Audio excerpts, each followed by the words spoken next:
Ukraine ਦੇ president Zelensky ਨੇ ਇਹ ਕਿਹਾ ਆ ਵੀ ਮੈਂ ਆਪਣੇ ਲੋਕਾਂ ਨੂੰ ਕਿਸੇ ਤਰ੍ਹਾਂ ਦਾ ਬਿਟਰੇ ਨਹੀਂ ਕਰੂੰਗਾ, ਉਹਨਾਂ ਦੇ ਨਾਲ ਧੋਖਾ ਨਹੀਂ ਕਰੂੰਗਾ। ਜਿਸ ਟਾਈਮ ਦੇ ਉੱਤੇ ਯੂਐਸ ਨੇ ਨਵਾਂ ਇੱਕ ਪਲਾਨ ਜੋ ਆ ਉਹ ਪ੍ਰੈਜ਼ੈਂਟ ਕੀਤਾ ਜਿਹਦੇ ਵਿੱਚ ਕੁਛ ਕੰਸੈਸ਼ਨਸ ਜਿਹੜੀਆਂ ਆ ਉਹ ਯੂਕਰੇਨ ਨੂੰ ਕਰਨੀਆਂ ਪੈਣਗੀਆਂ।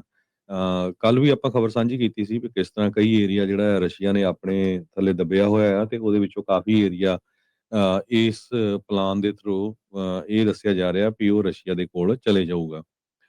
ਜ਼ੈਲੈਂਸਕੀ ਹੁਣੀ ਆਪਣੇ ਆਫਿਸ ਦੇ ਬਾਹਰ ਬੋਲ ਰਹੇ ਸੀਗੇ ਤੇ ਉੱਥੇ ਉਹਨਾਂ ਨੇ ਇਹ ਦੱਸਿਆ ਵੀ ਆਪਾਂ ਆਜ਼ਾਦੀ ਨੂੰ ਪ੍ਰੀਜ਼ਰਵ ਰੱਖਾਂਗੇ ਤੇ ਜਿਹੜੀ ਸਪੋਰਟ ਆ ਵੱਖ-ਵੱਖ ਮੁਲਕਾਂ ਤੋਂ ਇੱਦਾਂ ਹੀ ਲੈਂਦੇ ਰਹਾਂਗੇ। ਸਾਡੇ ਕੋਲ ਕਹਿੰਦੇ ਵੀ ਕਾਫੀ ਡਿਫਿਕਲਟ ਚੁਆਇਸ ਆ ਯੂਐਸ ਪਲਾਨ ਨੂੰ ਲੈ ਕੇ ਤਾਂ ਕਿ ਜਿਹੜੀ ਜੰਗ ਆ ਉਹਨੂੰ ਖਤਮ ਕੀਤੀ ਜਾ ਸਕੇ। ਕਿਉਂਕਿ ਇਸ ਪਲਾਨ ਦੇ ਵਿੱਚ ਕੀਵ ਨੂੰ ਕੁਛ ਏਰੀਆ ਜਿਹੜਾ ਸਰੈਂਡਰ ਕਰਨ ਦੇ ਲਈ ਕਿਹਾ ਗਿਆ ਹੈ। ਨਾਲ ਦੀ ਨਾਲ ਜਿਹੜੀ ਉਹਨਾਂ ਦੀ ਆਰਮੀ ਦਾ ਸਾਈਜ਼ ਆ ਉਸ ਨੂੰ ਘਟਾਉਣ ਲਈ ਕਿਹਾ ਗਿਆ ਹੈਗਾ। ਤੇ ਯੂਰਪੀਅਨ ਯੂਨੀਅਨ ਦੇ ਜਿਹੜੇ ਮੁਲਕ ਹੈਗੇ ਆ ਉਹਨਾਂ ਨੇ ਇਹ ਕਿਹਾ ਵੀ ਅਸੀਂ ਜ਼ੈਲੈਂਸਕੀ ਦਾ ਸਾਥ ਦੇਵਾਂਗੇ, ਜੋ ਵੀ ਉਹ ਕਰਨਾ ਚਾਹੁੰਦਾ ਹੈਗਾ। 28 ਪੁਆਇੰਟ ਦਾ ਪ੍ਰਪੋਜ਼ਲ ਜਿਹੜਾ ਵਾਈਟ ਹਾਊਸ ਵੱਲੋਂ ਦਿੱਤਾ ਗਿਆ ਹੈ ਜਿਹਦੇ ਵਿੱਚ ਯੂਕਰੇਨ ਵਾਲੇ ਇਹ ਕਹਿ ਰਹੇ ਆ, ਜ਼ੈਲੈਂਸਕੀ ਹੁਣੀ ਇਹ ਕਹਿ ਰਿਹਾ ਵੀ ਸਾਨੂੰ ਤਾਂ ਇਨਵੋਲਵ ਹੀ ਨਹੀਂ ਕੀਤਾ ਗਿਆ ਜਦੋਂ ਇਹ ਡਰਾਫਟ ਕੀਤਾ ਗਿਆ ਹੈਗਾ। ਸੋ ਅਸੀਂ ਕਿੱਦਾਂ ਇਸ ਦੇ ਨਾਲ ਐਗਰੀ ਕਰ ਸਕਦੇ ਹੈਗੇ ਆ। ਯੂਕਰੇਨ ਦੇ ਲੋਕਾਂ ਨੂੰ ਉਹਨਾਂ ਨੇ ਇੱਕ ਵੀਡੀਓ ਦੇ ਰਾਹੀਂ ਦੱਸਿਆ ਵੀ ਆਹ ਜੋ ਡਿਫਿਕਲਟ ਮੋਮੈਂਟਸ ਆ ਹਿਸਟਰੀ ਦੇ ਵਿੱਚ ਸਾਡੇ ਲਈ ਆਹ ਜਿਹੜੀਆਂ ਚੁਆਇਸ ਹੈਗੀਆਂ ਆ ਜਾਂ ਤਾਂ ਅਸੀਂ ਆਪਣਾ ਜਿਹੜਾ ਡਿਗਨਿਟੀ ਆ ਉਸ ਨੂੰ ਲੂਜ਼ ਕਰ ਜਾਈਏ ਜਾਂ ਸਾਡੇ ਜਿਹੜੇ ਕੀ ਪਾਰਟਨਰ ਆ ਅਮਰੀਕਾ ਉਸ ਨੂੰ ਲੂਜ਼ ਕਰ ਜਾਈਏ। ਸੋ ਦੋਨਾਂ ਦੇ ਵਿੱਚੋਂ ਕਹਿੰਦੇ ਵੀ ਸਾਨੂੰ ਇੱਕ ਚੁਆਇਸ ਜਿਹੜੀ ਆ ਹੁਣ ਕਰਨੀ ਪੈਣੀ ਹੈਗੀ ਆ।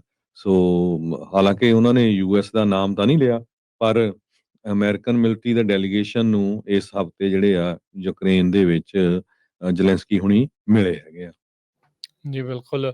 ਸੋ ਜਿਹੜਾ ਪੀਸ ਪਲਾਨ ਆ ਇਹਨਾਂ ਤੋਂ ਜਿੱਦਾਂ ਹਰਜੋਤ ਸਿੰਘ ਜੀ ਤੁਸੀਂ ਜ਼ਿਕਰ ਕੀਤਾ ਆ ਵੀ ਕਹਿੰਦੇ ਵੀ ਸਾਨੂੰ ਇਨਵੋਲਵ ਇਸ ਦੇ ਵਿੱਚ ਨਹੀਂ ਕੀਤਾ ਗਿਆ। ਸਵੈਮਾਨ ਕਹਿੰਦੇ ਵੀ ਹੁਣ ਜਾਂ ਅਸੀਂ ਉਹ ਸਾਨੂੰ ਉਦੋਂ ਖੋਰਾ ਲੱਗੂਗਾ ਤੇ ਜਾਂ ਸਾਡੇ ਜਿੱਦਾਂ ਦੱਸਿਆ ਵੀ ਜਿਹੜੇ ਸਾਥੀ ਅਮਰੀਕਾ ਉਸ ਨੂੰ ਉਹਨਾਂ ਨੂੰ ਛੱਡਣਾ ਪਊਗਾ। ਸੋ ਦੋਨੋਂ ਚੀਜ਼ਾਂ ਹੋ ਸਕਦੀਆਂ ਹੋਣਗੀਆਂ ਕਿ ਨਹੀਂ ਇਹ ਦੇਖਣ ਵਾਲੀ ਜਿਹੜੀ ਉਹ ਗੱਲ ਜਿਹੜੀ ਉਹ ਰਹੇਗੀ। ਪਰ ਇੰਨੇ ਸਾਲਾਂ ਦੀ ਲੜਾਈ ਤੋਂ ਬਾਅਦ ਦੇ ਵਿੱਚ ਜੇ ਇਲਾਕਾ ਹੀ ਜਿਹੜਾ ਉਹ ਹਾਰਨਾ ਸੀ, ਇਲਾਕਾ ਤਾਂ ਫਿਰ ਹੁਣ ਕੱਦਾ ਹਾਰਿਆ ਹੀ ਪਿਆ ਸੀਗਾ। ਫਿਰ ਤਾਂ ਬੰਦਾ ਉਦੋਂ ਹੀ ਇਹਨਾਂ ਨੂੰ ਜਿਹੜਾ ਉਹ ਉਹਨਾਂ ਦੇ ਹਵਾਲੇ ਕਰ ਸਕਦੇ ਆ। ਜਦੋਂ ਓਬਾਮਾ ਦੇ ਕਾਰਜਕਾਲ ਦੇ ਵਿੱਚ ਕ੍ਰੀਮੀਆ ਇਹਨਾਂ ਨੇ ਆਪਣੇ ਕਬਜ਼ੇ ਅਧੀਨ ਲੈ ਲਿਆ ਸੀ, ਉਸ ਨੂੰ ਵੱਖਰਾ ਕਰ ਦਿੱਤਾ ਸੀਗਾ, ਅਨੈਕਸ ਕਰ ਦਿੱਤਾ ਸੀਗਾ। ਉਦੋਂ ਇਹੀ ਜਿਹੜੇ ਸੱਤਾਧਾਰੀ ਆ ਇਸ ਮੌਕੇ ਉਦੋਂ ਉਹਨਾਂ ਸਾਰਿਆਂ ਨੂੰ ਮਾੜਾ ਕਹਿੰਦੇ ਸੀਗੇ। ਪਰ ਅੱਜ ਜਿੱਦਾਂ ਆਪਾਂ ਦੇਖ ਰਹੇ ਹਾਂ ਉਹ ਉਹੀ ਚੀਜ਼ ਉਹਨਾਂ ਨੂੰ ਪਲੇਟ 'ਚ ਪਾ ਕੇ ਦੇਣ ਦੀ ਗੱਲ ਜਿਹੜੀ ਉਹ ਕਰ ਰਹੇ ਆ। ਸੋ ਜੇ ਉਦੋਂ ਉਹ ਮਾੜਾ ਸੀ ਤਾਂ ਹੁਣ ਇਹ ਵੀ ਚੀਜ਼ ਤਾਂ ਫਿਰ ਮਾੜੀ ਹੋਈ ਆ ਨਾ ਵੀ ਧੱਕੇ ਦੇ ਨਾਲ ਕਬਜ਼ਾ ਜਿਹੜਾ ਉਹ ਕਰਕੇ। ਪਰ ਰਸ਼ੀਆ ਵੱਡਾ ਮੁਲਕ ਆ, ਉਹਦੇ ਕੋਲ ਚਾਹੇ ਵੈਸਟ ਦੇ ਨਾਲ ਸਿੱਧੀ ਲੜਨ ਦੀ ਸਮਰੱਥਾ ਓਡੀ ਨਹੀਂ ਆ, ਪਰ ਯੂਕਰੇਨ ਜਿਹੜਾ ਕਿ ਵੈਸਟ ਦੇ ਵੱਲੋਂ ਇੱਕ ਹਿਸਾਬ ਦੇ ਲਈ ਲੜ ਰਿਹਾ ਆ, ਉਹਦੇ ਕੋਲ ਇੰਨਾ ਕੰਟਰੋਲ ਨਹੀਂ ਹੈਗਾ।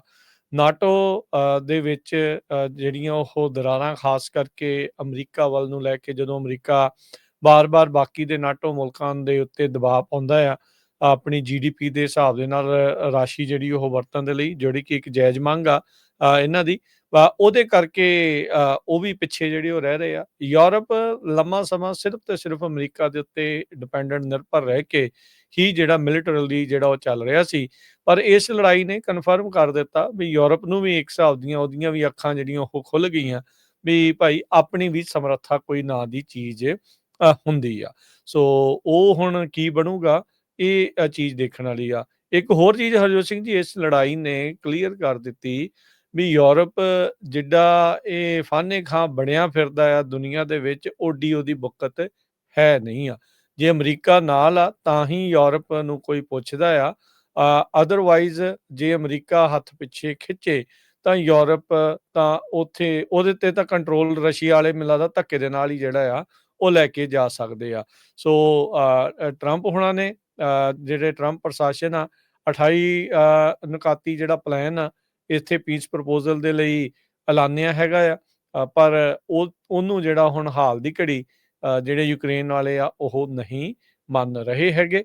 ਉਹ ਹੁਣ ਦੇਖਣਾ ਆ ਵੀ ਕੀ ਇਸ ਦੇ ਵਿੱਚ ਹੋਊਗਾ। ਪਹਿਲੀ ਗੱਲ ਤਾਂ ਉਹਨਾਂ ਨੇ ਉੱਦਾਂ ਇਹੀ ਇਸ 28 ਨੁਕਾਤੀ ਪਲਾਨ ਦੇ ਵਿੱਚ ਇਹੀ ਆ ਵੀ ਜਿਹੜੀ ਯੂਕਰੇਨ ਦੀ ਪ੍ਰਭੂ ਸੱਤਾ ਆ ਉਸ ਨੂੰ ਰੀਕਨਫਰਮ ਅਸੀਂ ਜਿਹੜਾ ਕਰਾਂਗੇ। ਟੋਟਲ ਤੇ ਕੰਪਲੀਟ ਕੰਪਰੀਹੈਂਸਿਵ ਨਾਨ ਐਗਰੈਸ਼ਨ ਜਿਹੜਾ ਐਗਰੀਮੈਂਟ ਆ ਰਸ਼ੀਆ ਤੇ ਜਿਹੜਾ ਯੂਕਰੇਨ ਦੇ ਦਰਮਿਆਨ, ਯੂਰਪ ਦੇ ਦਰਮਿਆਨ ਜਿਹੜਾ ਕਿ ਪਿਛਲੇ 30 ਸਾਲਾਂ ਤੋਂ ਆ ਉਸ ਨੂੰ ਜਿਹੜਾ ਉਹ ਰਿਜ਼ੋਲਵ ਕੀਤਾ ਜਾਊਗਾ। ਕੀ ਇਹ ਪੁਆਇੰਟ ਲਿਖਣ ਦੇ ਨਾਲ ਵਾਕਿਆ ਹੀ ਹੋ ਜਾਊਗਾ, ਇਹ ਦੇਖਣ ਵਾਲੀ ਗੱਲ ਆ। ਉਹਨਾਂ ਨੇ ਇਸ ਪਲਾਨ ਦੇ ਵਿੱਚ ਇਹ ਵੀ ਲਿਖਿਆ ਹਰਜੋਤ ਸਿੰਘ ਜੀ ਵੀ ਯੂਕਰੇਨ ਦੀ ਜਿਹੜੀ ਫੌਜ ਆ ਉਹ 6 ਲੱਖ ਤੋਂ ਵੱਧ ਨਹੀਂ ਹੋ ਸਕਦੀ, ਵੀ ਉਹ ਉੱਥੇ ਤੱਕ ਹੀ ਜਿਹੜੀ ਉਹ ਰਹੇਗੀ।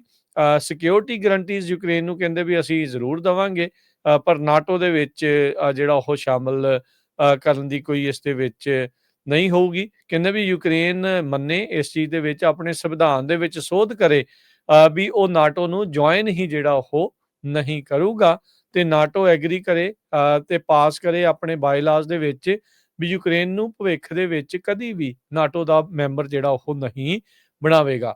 ਤੇ ਨਾਟੋ ਇਹ ਵੀ ਮੰਨੇ ਇਸ ਚੀਜ਼ ਦੇ ਵਿੱਚ ਵੀ ਯੂਕਰੇਨ ਦੇ ਵਿੱਚ ਕਦੀ ਵੀ ਟਰੂਪਸ ਜਿਹੜੇ ਆ ਉਹ ਨਹੀਂ ਲਗਾਏ ਜਾਣਗੇ। ਸੋ ਇਹ ਸਾਰੀਆਂ ਚੀਜ਼ਾਂ ਕਿਤੇ ਨਾ ਕਿਤੇ ਹਰਜੋਤ ਸਿੰਘ ਜੀ ਜਦੋਂ ਆਪਾਂ ਦੇਖਦੇ ਹਾਂ ਤੇ ਰਸ਼ੀਆ ਦੇ ਹੱਕ ਦੇ ਵਿੱਚ ਭੁਗਤੀਆਂ ਨਜ਼ਰ ਜਿਹੜੀਆਂ ਉਹ ਆਉਂਦੀਆਂ ਆ। ਸੋ ਇਹ ਪਲਾਨ ਅਮਰੀਕਾ ਨੇ ਬਣਾਇਆ ਆ ਕਿ ਰਸ਼ੀਆ ਨੇ ਬਣਾਇਆ ਆ, ਇਹਦੇ ਜਿਹੜੇ ਕ੍ਰਿਟਿਕ ਆ ਇਸ ਚੀਜ਼ ਦੇ ਉੱਤੇ ਬਹਿਸ ਜਿਹੜੀ ਆ ਉਹ ਜ਼ਰੂਰ ਕਰ ਸਕਦੇ ਹੈਗੇ ਆ। ਪਰ ਹਾਲ ਦੀ ਘੜੀ ਜਿਹੜਾ ਜ਼ੇਲੈਂਸਕੀ ਆ ਜੋ ਯੂਕਰੇਨ ਦਾ ਰਾਸ਼ਟਰਪਤੀ ਆ ਉਹ ਇਹਨਾਂ 28 ਪੁਆਇੰਟਸ ਨੂੰ ਪੂਰੀ ਤਰ੍ਹਾਂ ਮੰਨਣ ਦੇ ਵਿੱਚ ਨਹੀਂ ਰਾਜ਼ੀ ਹੈਗਾ। ਯੂਕਰੇਨ ਨੂੰ ਇਸ ਦੇ ਵਿੱਚ ਇਹ ਵੀ ਆਖਿਆ ਗਿਆ ਵੀ 100 ਦਿਨਾਂ ਦੇ ਵਿੱਚ ਤੁਸੀਂ ਉੱਥੇ ਇਲੈਕਸ਼ਨਾਂ ਵੀ ਕਰਾਉਣੀਆਂ ਹੈਗੀਆਂ ਜੀ।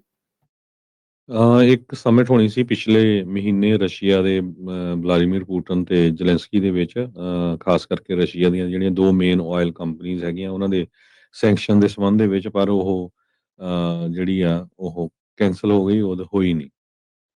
ਵਾਸ਼ਿੰਗਟਨ ਨੇ ਡੈਡਲਾਈਨ ਰੱਖੀ ਹੋਈ ਹੈਗੀ ਜਿਹੜੇ ਫੋਰਨ ਵਾਇਰਸ ਹੈਗੇ ਆ ਇਹ ਰਸ਼ੀਅਨ ਆਇਲ ਪਰਚੇਜ਼ਰ ਨੂੰ ਜਿਹੜਾ ਖਤਮ ਕੀਤਾ ਜਾਵੇ। ਇੰਡੀਆ ਦੇ ਬਾਰੇ ਆਪਾਂ ਤੁਹਾਡੇ ਨਾਲ ਬਹੁਤ ਵਾਰ ਖਬਰਾਂ ਇਹ ਸਾਂਝੀਆਂ ਕਰਦੇ ਰਹੇ ਹੈਗੇ ਆ।